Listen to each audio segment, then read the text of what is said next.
Hello everyone आज चाहिँ हामी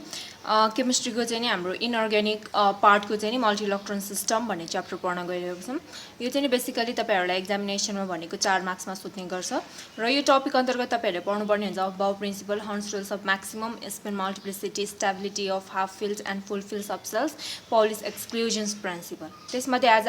यो लेक्चरमा हामीले पढ्ने भनेको चाहिँ Aufbau principle and that of हर्न्स रुल्स अफ म्याक्सिमम मल्टिप्लिसिटी। अब हामी सुरु गर्छौं अबाउट प्रिन्सिपल। हामीलाई थाहा छ कुनै पनि एउटा चाहिँ नि इलेक्ट्रोनले चाहिँ नि आफ्नो एउटा सर्टेन पाथमा चाहिँ नि के गरिरहेको हुन्छ त पोजिटिभली चार्ज प्रोटोनको वरपर चाहिँ नि रिभल्भ गरिरहेको हुन्छ। त्यसमध्ये यसलाई हामी के भन्छौं भने सेल्स जुन हाम्रो अर्बिट छ मतलब जुन पाथमा चाहिँ नि इलेक्ट्रोन घुमिरहेको छ त्यसलाई हामी चाहिँ नि के भन्छौं त सब सेल्स भन्छौं। अब यो सब सेल्स भित्र पनि हामीलाई थाहा छ डिफरेन्स चाहिँ नि के हुन्छ त सब सेल्स हुन्छ। सब सेल्स के हुन्छ त एस पी डी एफ यो हामीले अगाडि पनि पढेको हो एटोमिक स्ट्रक्चरमा जसमा चाहिँ नि हामीले क्वान्टम नम्बर्सहरु चाहिँ नि पढ्नु पर्थ्यो। त्यसमा हामीले यो पढिसक्यौं जसमा हेरौं त सेल्स भनेको जुन हाम्रो इलेक्ट्रोन रिभल्भ गरेको पाथ छ त्यसलाई हामी के भन्यौं सेल्स भन्यौं। त्यो भित्र पनि के हुन्छ रे सब सेल्सहरु हुन्छ। यो सेल भित्र पनि के हुन्छ त सब सेल्सहरु हुन्छ हैन। त्यो सब सेल्स भित्र पनि अब चाहिँ नि अर्बिटलहरु हुन सक्छ। अब एस को अर्बिटल एस अर्बिटल मात्र हो। पी को चाहिँ नि के छ त px py pz हैन। अब त्यसैगरी डी को एफ को पनि के छ त आफ्नै चाहिँ नि के छ भने अर्बिटल्सहरु चाहिँ नि प्रेजेन्स छ हैन। अब इलेक्ट्रोन अब जस्तै सर्टेन एउटा एटममा है एटममा चाहिँ नि अब सब सेल्सहरु चाहिँ डिफरेन्ट एनर्जीको चाहिँ नि सब सेल्स अथवा चाहिँ नि के त सेल्सहरु हुने भयो हैन। अब जस्तै यो फर्स्ट सेल्स भयो हैन यो फर्स्ट सेल भयो यो के भयो त सेकेन्ड सेल भयो हैन यो कोही बेला त थर्ड सेल्स भयो। अब चाहिँ नि यसरी हाम्रो चाहिँ नि फोर्थ होला रे फिफ्थ होला रे यसरी चाहिँ infinity direction infinity energy level चाहिँ नि छ कुनै पनि एटममा चाहिँ नि के छ त सेल्सहरुको नम्बर भनेको अब इन्फिनिटी हुने भयो हैन। अब कुनै पनि इलेक्ट्रोन चाहिँ नि फर्स्टमा चाहिँ नि कुन सेल्समा भर्ने अथवा चाहिँ नि कुन सब सेलमा भर्ने भन्ने कुरा दिन्छ हाम्रो चाहिँ नि अबाउट प्रिन्सिपल है। भन्नाले चाहिँ नि कुनै पनि इलेक्ट्रोनले पहिला कुन सेलमा इन्टर गर्छ अथवा चाहिँ नि कुन सब सेलमा इन्टर गर्छ भन्ने कुरा दियो हाम्रो चाहिँ नि कुले त अबाउट प्रिन्सिपलले है। अबाउट प्रिन्सिपलले के भन्छ भने कुनै पनि इलेक्ट्रोन्सहरु चाहिँ नि n+l रुल को अनुसार चाहिँ नि के भन्छ भने सेल्स र सब सेलमा चाहिँ नि फिल्ड अप हुन्छ। भन्नाले चाहिँ नि जुन सेल अथवा चाहिँ नि सब सेल जुन सेल अथवा चाहिँ नि सब सेलको सबैभन्दा स्मलेस्ट n+l भ्यालु छ त्यो नै के हुन्छ त पहिला फिल्ड अप हुन्छ र त्यसपछि चाहिँ नि अब इन्क्रिजिङ अर्डर अनुसार त्यसपछिको n+l भ्यालु अलिकति ठूलो अनि त्यसपछि चाहिँ नि n+l भ्यालु अलिकति ठूलो त्यही अनुसार चाहिँ नि के हुन्छ त कुनै पनि इलेक्ट्रोनले चाहिँ नि कुनै पनि सब सेल्स अथवा चाहिँ नि सेलमा चाहिँ नि इन्ट्री गर्छ अथवा चाहिँ इन्टर गर्छ अथवा चाहिँ त्यो सेल्स अथवा सब सेलमा चाहिँ नि फिल्ड अप हुन्छ के रुल अनुसार n+l रुल अनुसार जसमा n भनेको के हो त प्रिन्सिपल क्वान्टम नम्बर हैन। प्रिन्सिपल क्वान्टम नम्बर हो यो क्वान्टम नम्बरमा पढिसकेको कुरा हो। प्रिन्सिपल क्वान्टम नम्बरले के दिन्छ रे कुनै पनि हाम्रो एटमको चाहिँ नि that number of the cells हैन। भन्नाले चाहिँ नि कुन सेल हो जस्तै फर्स्ट सेल हो कि सेकेन्ड सेल हो कि अब अथवा अर्बिट भनौं हैन थर्ड अर्बिट हो कि फोर्थ अर्बिट हो कि। अब l ले चाहिँ नि के हो त l भनेको के हो त हाम्रो चाहिँ नि एजिम्युथल क्वान्टम नम्बर हैन azimuthal quantum number. Azimuthal quantum नम्बरले के दिन्छ रे हाम्रो चाहिँ नि कुनै पनि सेलमा चाहिँ नि कुनै पनि सेलमा चाहिँ नि कुन कुन सब सेल प्रेजेन्ट छ हैन कुन कुन सब सेल जस्तै that might be S P D अथवा चाहिँ नि एफ जुनै पनि सब सेल्स हुन सक्छ दैट सेलमा है। अब यो रुल अनुसार लगाएर चाहिँ नि हाम्रो चाहिँ नि अबाउट प्रिन्सिपलले चाहिँ नि के भनेको छ भने इलेक्ट्रोन चाहिँ नि फिल्ड अप हुन्छ सब सेल र सब सेलमा according to n+l रुल हैन। जुन सब सेल अथवा सेलको सबैभन्दा लोएस्ट n+l भ्यालु छ त्यो पहिला फिल्ड अप हुन्छ र त्यसकै इन्क्रिजिङ अर्डर अनुसार चाहिँ नि के हुन्छ त फिल्ड अप हुन्छ। फर एक्जाम्पल हाम्रो हेरौं 1s को लागि के भयो 1s अर्बिट को लागि के भयो अनि अथवा चाहिँ 1s सेल को लागि के हुने भयो यहाँ हेरौं त यसको लागि n भनेको कति हुने भयो त हाम्रो 1 हुने भयो। त्यसैगरी l भनेको हामीलाई थाहा छ कति हुन्छ त 0 हुन्छ। अब n+l रुल लगाउँदाखेरि हाम्रो चाहिँ 1+0 राख्दाखेरि कति हुन्छ त 1 हुन्छ हैन। अब 1 भइसकेपछि त्यसैगरी अर्को केसेसमा भनेको चाहिँ हाम्रो 2s हेरौं 2s को लागि चाहिँ हाम्रो n कति हुन्छ त 2 हुन्छ। त्यसैगरी चाहिँ हाम्रो l कति हुन्छ त हाम्रो 1 हुन्छ हैन।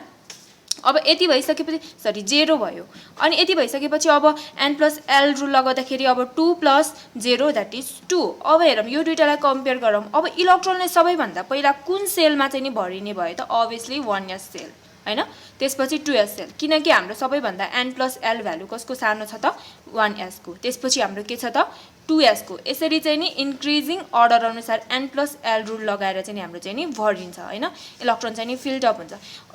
तर यस्तो केसेसहरु पनि हुन सक्छ जस्तै हाम्रो अर्को केसहरु अब जस्तै कुनमा भने अब 2p र 3s मा हेरौं त यसको n = हाम्रो कति हुन्छ 2 हुन्छ l = चाहिँ नि हाम्रो कति हुन्छ त हाम्रो यसको चाहिँ नि 1 हुन्छ त्यसैगरी यसको लागि n = 3 हुन्छ l = 0 हुन्छ अब यसको n + 1 l भनेको चाहिँ नि हाम्रो 3 युनि भयो यसको n + l भनेको 3 युनि अब यो दुईटैमा सिमिलर केसेस छ के अब यसको भ्यालु पनि 3 छ यसको भ्यालु पनि 3 छ अब कुन पहिला भर्ने भन्ने कुरा कसरी थाहा हुन्छ भने जसको सबैभन्दा स्मलेस्ट n भ्यालु छ त्यो नै पहिला फिल्ड अप हुन्छ भनेपछि कुन पहिला फिल्ड अप हुने भयो 2p त्यसपछि बल्ल 3s अब यहाँ हेरौं त्यही भनेछ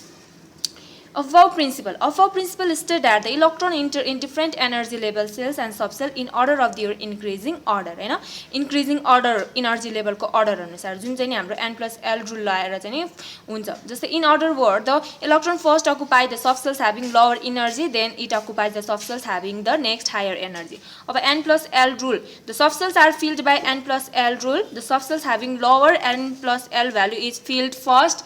then the electron occupy the subcells with next higher energy level that is n + l value भन्नाले चाहिँ सबैभन्दा पहिला चाहिँ स्मलेस्ट n + l भ्यालु भएको फिल्ड अप हुने भयो त्यसपछि बल्ल त्यसपछिको हायर कति n + l भ्यालु चाहिँ नि इन्क्रिज हुँदै जान्छ वेयर n = के हो प्रिन्सिपल क्वान्टम नम्बर अघि भनेको जस्तै जसको भ्यालु 1 2 3 4 5 हुन सक्छ रिप्रेजेन्टेड बाइ KLMN हैन हाम्रो सबसेल्सहरुलाई चाहिँ KLMN यिनीहरुले चाहिँ नि के गरेको थियो त रिप्रेजेन्टेड गरिरहेको थियो त्यसैगरी l भनेको चाहिँ हाम्रो चाहिँ एजिमुथल क्वान्टम नम्बर्स भयो जस्तै चाहिँ नि के दिन्छ रे सबसेल्सलाई चाहिँ नि रिप्रेजेन्ट गर्छ जसको भ्यालु चाहिँ 0 1 2 3 हैन दैट करेस्पोन्ड द SPDF सबसेल्स यो एजिमुथल क्वान्टम नम्बरहरु यो सबै हामीले चाहिँ एटोमिक स्ट्रक्चरमा पढिसक्यौं यो एकदमै इम्पोर्टेन्ट कुराहरु हो यो क्वान्टम नम्बरहरु अब एक्जाम्पल मैले अघि दिएको जस्तै 2s को लागि के हुने भयो n + l भनेको 2 + 0 = 2 हुने भयो 2p भनेको 2 + 1 यसरी हुने भयो हेन्स अब यो सबै हामीले इलस्ट्रेसनहरु सब त्यो मैले अघि भनेको जस्तै छ जस्तै अब n भ्यालु सेम भएको बेलामा अब जस्तै n + l भ्यालु सेम भएको कन्डिसनमा के हुने रे जसको सबैभन्दा ठुलो n भ्यालु छ त्यो नै पहिला फिल्ड अप हुने यही कुराहरु यहाँ लेखिएको छ त्यति हो बुझ्नुपर्ने यति हो अब हेरौं त अब हामीले यस्तो एउटा एनर्जी लेभल चाहिँ नि त्यसरी क्याल्कुलेटै गर्दै गर्यौं भने चाहिँ नि हामीले अब हेर्न सक्छौं कुन सबसेल अथवा कुन सेल पहिला फिल्ड अप गर्ने भन्ने चाहिँ नि हामीले यो डायग्राममा हेर्न सक्छौं त पहिला 1s हुन्छ त्यसपछि 2s हुन्छ त्यसपछि 2p आउँछ बल्ल के रे 3s आउँछ त्यसपछि 3p आउँछ 4s आउँछ यसरी चाहिँ नि के छ यिनीहरुको इन्क्रिजिङ एनर्जी लेभल देखाइएको छ अब लिमिटेशन्स के छ त अब प्रिन्सिपलको हाम्रो लिमिटेशन्स के छ भने फर्स्ट लिमिटेशन्स भनेको चाहिँ नि के हो भने हाम्रो चाहिँ नि थाहा छ अबव प्रिन्सिपल अनुसार चाहिँ नि हाम्रो यसले चाहिँ नि फर्स्टमा लिमिटेशन्स भनेको चाहिँ नि that this principle fails to explain which electron are to be removed when an ion is formed from an atom कुनै पनि एटममा चाहिँ नि आयन्स फर्म हुँदाखेरि आयन्स फर्मड हुँदाखेरि है आयन्स फर्मड भनेको कसरी हुन्छ आइदर एनर्जी गेन आइदर के त इलेक्ट्रोन गेन गरेर हैन इलेक्ट्रोन गेन गरेर आइदर इलेक्ट्रोन लुज गरेर हैन इलेक्ट्रोन लुज गरे भने हैन लुज गरे भने इलेक्ट्रोन गेन गरे भने के चार्ज हुन्छ त हाम्रो के नेगेटिभ चार्ज चाहिँ नि गेन गर्छ आयन फर्मड हुन्छ त्यसैगरी चाहिँ नि हाम्रो इलेक्ट्रोन लुज गरे भने पोजिटिभ चार्ज डेभलप्ड हुन्छ फर एक्जाम्पलको लागि जिंकले चाहिँ नि आफ्नो इलेक्ट्रोन लुज गर्यो भने के फर्मेसन हुन्छ दुईटा इलेक्ट्रोन लुज गर्यो भने Zn++ भनेर चाहिँ दुईटा इलेक्ट्रोन चाहिँ नि हाम्रो लुज गरिरहेको छ भन्ने बुझ्यो हैन अब त्यसै गरेर उले चाहिँ नि इलेक्ट्रोन लुज गर्दाखेरि चाहिँ नि कुन सबसेल अथवा कुन अर्बिटल अथवा कुन सेलबाट चाहिँ नि इलेक्ट्रोन लुज गरेको छ एटमले भन्ने कुरा चाहिँ नि दिन सकेन जस्तै फर एक्जाम्पलको लागि उले के भन्यो भने जिंकको हेरौं है जिमको हाम्रो आउटरमोस्ट अर्बिटमा भनेको कति हुन्छ भने 4s2 3d10 हुन्छ के है तर Zn++ हुँदाखेरि चाहिँ नि यसको स्ट्रक्चर चाहिँ नि यो अबव प्रिन्सिपल अनुसार चाहिँ नि के हुन्छ भने अबव प्रिन्सिपल कस्तो हुनु अबव प्रिन्सिपल अनुसार चाहिँ नि 4s2 3d8 हुनु पर्ने के है यति हुनु पर्ने किनभने सबैभन्दा आउटरमोस्ट अर्बिटको कुन सबसेल्सबाट चाहिँ नि भन्नाले चाहिँ नि डी सबसेल्सबाट चाहिँ नि हाम्रो चाहिँ नि के हुन्छ त इलेक्ट्रोन चाहिँ नि रिमुभ हुन्छ भन्यो उले हैन अबव प्रिन्सिपलको अनुसार किनभने यो चाहिँ नि सबैभन्दा आउटरमोस्ट अर्बिटमा रहेको चाहिँ नि के भयो त सबसेल्स भयो हैन यो सबसेल्स डी सबसेलबाट चाहिँ नि इलेक्ट्रोन रिमुभ हुन्छ भनेर भन्छ जे यो अबव प्रिन्सिपल अनुसार तर एक्चुअली के हुन्छ भने एक्चुअली इलेक्ट्रोन लुज हुन्छ यो फोएसबाट है किनभने यो हामीलाई थाहा छ हाफ फिल र फुल फिल अर्बिटलहरु चाहिँ नि एकदमै स्टेबल हुन्छ सो चाहिँ नि इलेक्ट्रोन लुज हुन्छ एस अर्बिटलबाट है तर हाम्रो उले चाहिँ नि अफबाउले चाहिँ नि के भन्यो भने डी बाट चाहिँ नि इलेक्ट्रोन लुज हुन्छ Zn++ फर्मेसन हुँदा भनेर भन्यो हैन तर हुन्छ एक्चुअली यो त्यही कारणले गर्दाखेरि चाहिँ नि उनले चाहिँ नि एटम आयन फर्म हुँदाखेरि कुन एटमको कुन सबसेल साथै अर्बिटलबाट चाहिँ नि इलेक्ट्रोन रिमुभ गराउने भन्ने कुरा चाहिँ नि भन्न सकेन अर्को भनेको चाहिँ नि प्रिन्सिपल विथ सम ट्रान्जिसन मेटलहरुको लागि चाहिँ नि हेरौँ त अबभ कन्फिगरेसन्स अनुसार यति हुनुपर्ने 3d5OS2 ट्रान्जिसन मेटलहरुको लागि तर एक्चुअल कन्फिगरेसन चाहिँ नि 3d5OS1 हुन्छ यो सबै हाफ फिल र फुल फिल स्टेबिलिटीको अर्डरमा छ है यसरी चाहिँ नि उले चाहिँ ट्रान्जिसन मेटल्सहरुको पनि इलेक्ट्रोनिक कन्फिगरेसन बताउन सकेन अर्को भनेको electronic configuration of the lanthanide जेट इज अब हेरौँ है त के हुन्छ भने ल्यान्थेनाइटको हाम्रो भनेको चाहिँ नि उसको अबभ प्रिन्सिपल अनुसार चाहिँ नि इलेक्ट्रोनिक कन्फिगरेसन्स यति हुनुपर्ने है 6x2 र AC को चाहिँ नि हाम्रो कति हुनु पर्यो त आउटर मोस्ट अर्बिटमा भनेको चाहिँ नि Rn अनि त्यसपछि कति हुनु पर्ने त Rn 5f1 अनि त्यसपछि 5f1 6 d10 र हाम्रो चाहिँ 7s2 हुनुपर्ने है उसको अनुसार चाहिँ नि हाम्रो के हुन्छ भने इलेक्ट्रोनले चाहिँ नि हाम्रो कुन अर्बिटलमा चाहिँ नि त्यो इन्टर गरिरहेछ भने f अर्बिटलमा चाहिँ नि इलेक्ट्रोन के रे f अर्बिटलमा चाहिँ नि के गरिरहेछ त इन्ट्री गरिरहेछ तर एक्चुअलीमा चाहिँ नि के हुन्छ भने d अर्बिटलमा चाहिँ नि के गरिरहेको हुन्छ त इन्ट्री गरिरहेको हुन्छ है एक्चुअली चाहिँ नि ल्यान्थेनाइट र एक्टिनाइटमा चाहिँ नि इलेक्ट्रोन आउटर मोस्ट अर्बिटमा इलेक्ट्रोनहरु चाहिँ d अर्बिटलमा चाहिँ नि के गरिरहेको हुन्छ त इन्टर गरिरहेको हुन्छ है सो द इलेक्ट्रोनिक कन्फिगरेसन चाहिँ नि हाम्रो के हुन पुग्छ भने ल्यान्थेनाइट XeF05D16x2 यस्तो हुन पुग्छ सो चाहिँ नि ल्यान्थेनाइट र एक्टिनाइटको पनि उले चाहिँ नि आउटर मोस्ट अर्बिटमा भएको आउटर मोस्ट अर्बिटमा भएको चाहिँ नि इलेक्ट्रोनिक कन्फिगरेसन चाहिँ नि दिन सकेन है यसरी चाहिँ नि यो चाहिँ उसको के भयो त लिमिटेसन्सहरु भयो